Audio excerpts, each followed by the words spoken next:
గర్భధారణ, ప్రసూతి చికిత్స, పిల్లలకు చికిత్స వంటి అన్ని సౌకర్యాలు కలిగిన ఒక పరిపూర్ణమైన ఆసుపత్రి మన సుధా ఫర్టిలిటీ సెంటర్.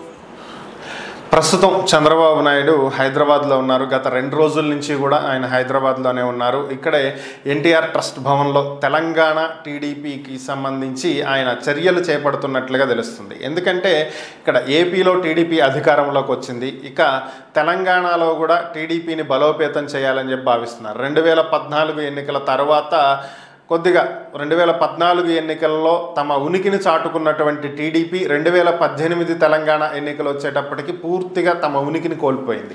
చాలామంది టీడీపీ నుంచి అటు బీఆర్ఎస్లోకి, అప్పటి టీఆర్ఎస్ ఇప్పుడు బీఆర్ఎస్లో చేరటం జరిగింది. ఒక కొద్ది గొప్ప మంది ఉంటే కొంతమంది కాంగ్రెస్కి, కొంతమంది బీజేపీకి వెళ్ళిపోయినటువంటి పరిస్థితి.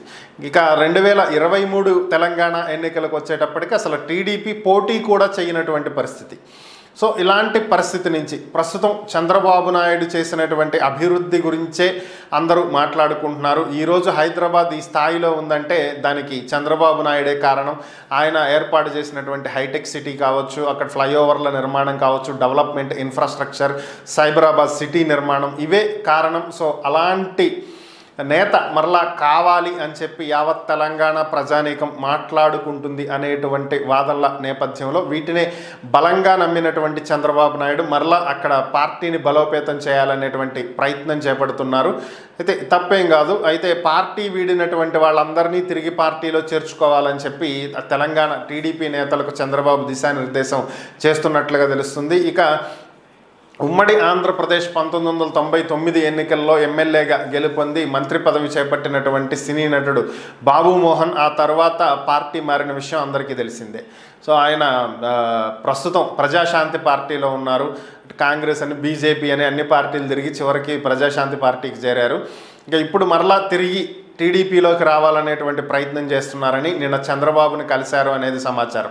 ఇవన్నీ ఒక ఎత్తు అయితే పార్టీని త్వరగా బలోపేతం చేసుకుని తొందరగా చేరికలను చేసుకుని వచ్చే జీహెచ్ఎంసీ ఎలక్షన్స్కే పోటీకి వెళ్ళాలి అని చెప్పి చంద్రబాబు భావిస్తున్నట్లుగా తెలుస్తుంది. దీనికి కాను బాబు దగ్గర ఒక వ్యూహం ఉన్నట్లుగా సమాచారం.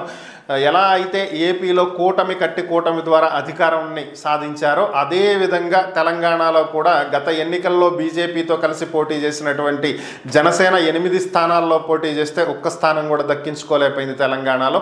అలాంటి జనసేన బీజేపీని టీడీపీ తోటి కలుపుకుని ఎలా అయితే ఏపీలో కలిసి ఉంటే మంచి రిజల్ట్ వచ్చిందో అలాగే తెలంగాణలో కూడా మంచి రిజల్ట్ వస్తుంది, కలిసి వెళదాం అని చెప్పి చెప్తున్నట్లుగా తెలుస్తుంది. దీనికి సంబంధించే వ్యూహాలు రచిస్తున్నట్లు తెలుస్తుంది. మరి బీజేపీ, జనసేన ఏ మేరకు తెలంగాణలో టీడీపీతో కలిసి వస్తాయనేది చూడాలి.